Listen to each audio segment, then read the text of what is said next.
Good afternoon. We're live here at the Ritz-Carlton in Philadelphia, WOCB TV 7. I'm Anita DeFrancesco, and we're going to interview Marianne Williamson, who is my guest today, who's the author of her latest book, A Woman's Worth.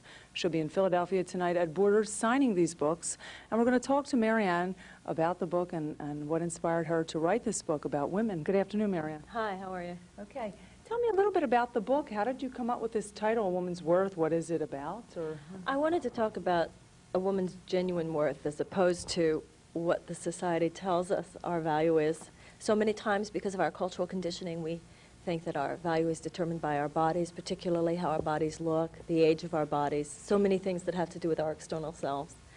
And I don't think we find peace or self-esteem or real joy in living when we're always seeking some definition of value given us by the society. It seems to me that our value is something inside of us from the gate that we're born with, a spiritual, more human identity. And I wanted to talk about that question, right?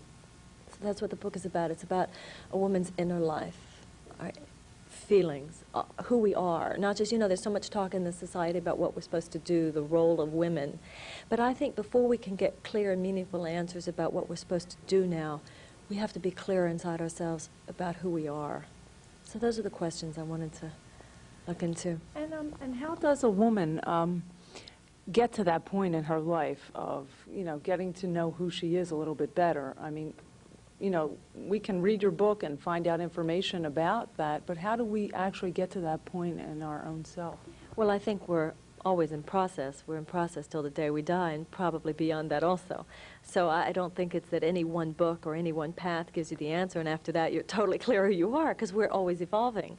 But I think many books help, many spiritual paths help. Personal growth and evolution is a never-ending journey. And I think anything which helps you get closer to your own feelings is help along the way.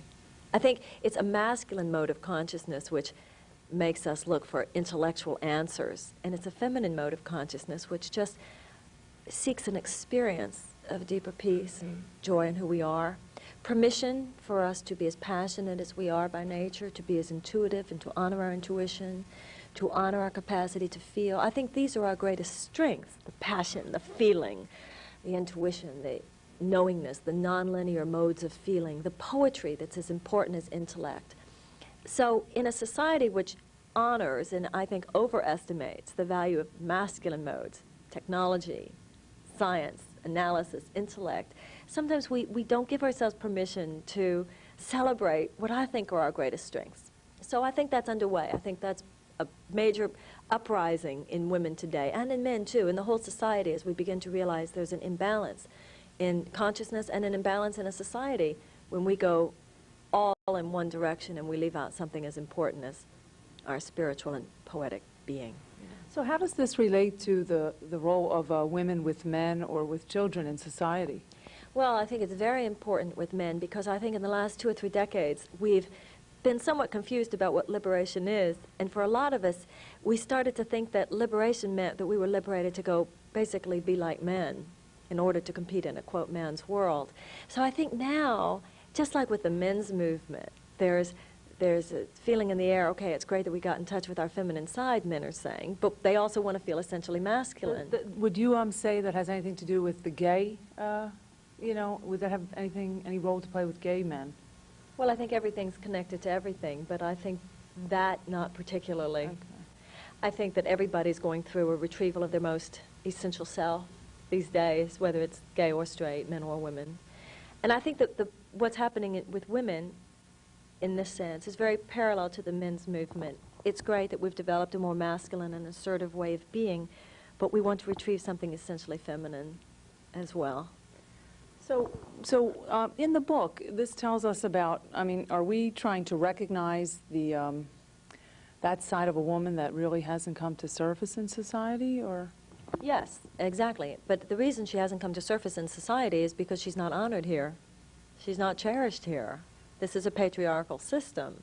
And the patriarchal system doesn't have to do with men against women. It has to do with the whole thought system, which some women hold more than some men do, which overvalues masculine aspect of consciousness in men and in women. So the softer, the more accepting, the more passive, the more spiritual, the more nurturing, the more compassionate, the more loving, the more relationship-oriented, the more poetic, the more intuitive, the more nonlinear in men as well as in women have been oppressed. And that's why the subject is not just for women, it's for men. Because the uprising of the goddess, which is how I talk about it, this is something going on. It's a planetary uprising. It's not just in women. And in terms of our roles as mothers, I think the image of the mother is extremely powerful for a woman because it goes way beyond just giving birth to a biological child. I mean, giving birth to a biological child is a profound and momentous and beautiful thing, but I think that the archetype of the mother goes way beyond the biological child. We give birth to projects. You give birth to a television show. You give birth to poetry. You give birth to a business. You give birth to a relationship. There are many things that we give birth to that gestate within us and that incubate and that then come to a point of being bursting onto the earth, having been mothered by the best we have within us. So does this have to do with, you know, because we're women and, you know, we, the way our bodies are formed and we carry children, does this have anything to do with the evolution of all of that? Or?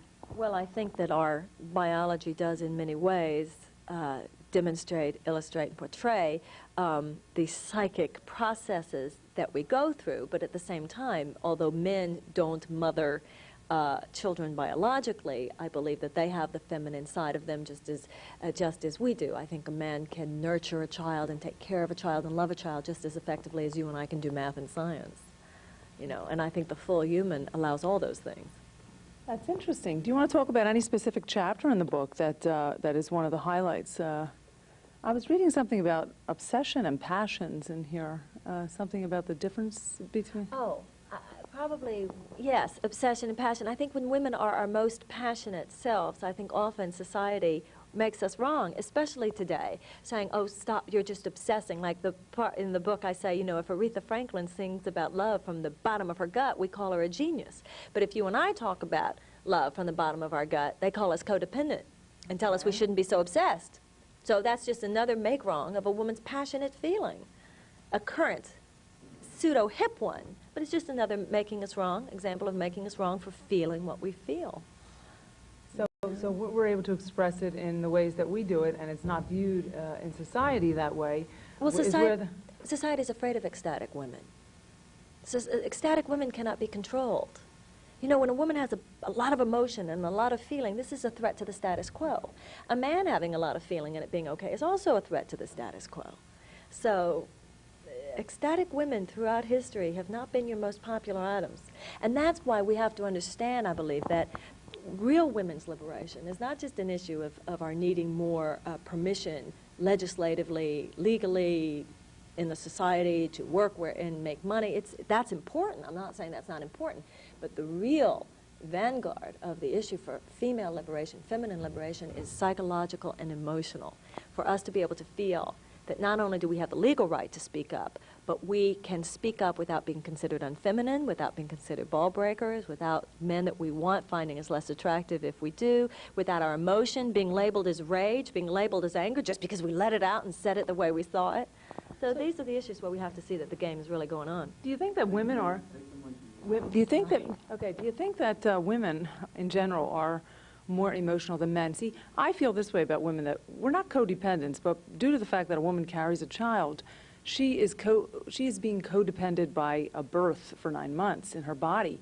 Therefore, that makes a woman more emotional to begin with. So we become more attached to people in our lives and like rebirthing and whatnot because of the way our body is formed and made, and due to the fact that the baby is codepending on us, we're viewed in society as a codependent, like you said, if we let our emotions this way or that way, you know. Yes, I think the society has a horrific lack of understanding of the role that female hormones play in the human drama. We don't have a clue. So I agree with you. So I always feel that way, and I always have interest in, you know, women like yourself that write these books on about women's love and power and different things like that. I am speaking with Marianne Williamson here. We're at WOCB TV7. We're live at the Ritz-Carlton. The name of her new book is A Woman's Worth, and she'll be at the Borders Bookstore tonight at 17th and Walnut Street to sign autographs. and we'd like to see a lot of men there because the book is well worthy for men as it is for women. Do you want to tell us anything more? I think we have about 5 more minutes to go, Marianne. Something highlighting, maybe you want to talk something about spiritual things or... Well, I talk in the book about goddess. I talk about how there have been times in history when men and women really have lived as partners, and that's what we want. We don't want women dominating men any more than we want men dominating women. We want a society in which we truly live as partners. And when you look in history to the times when that's existed in human culture, it's been times when goddess as well as God was revered. The Virgin Mary, it's so interesting that when Martin Luther chose to reform the church, he threw out the girl, you know. So whether it's the Virgin Mary or Kuan Yin in the Eastern religions or the women of the Old Testament, it can be very, very helpful for a woman in the process of trying to retrieve her own feminine self and her almost mystical and priestess self, which is what I think is happening. We're realizing that we're all a bit of a priestess, you know, a bit of a healer. And I think that the female God figures throughout the religions and throughout history can be very, very helpful. Now, sometimes I feel that men and women look at one another not as equals, but men look at women as something different, and women look at men as something different.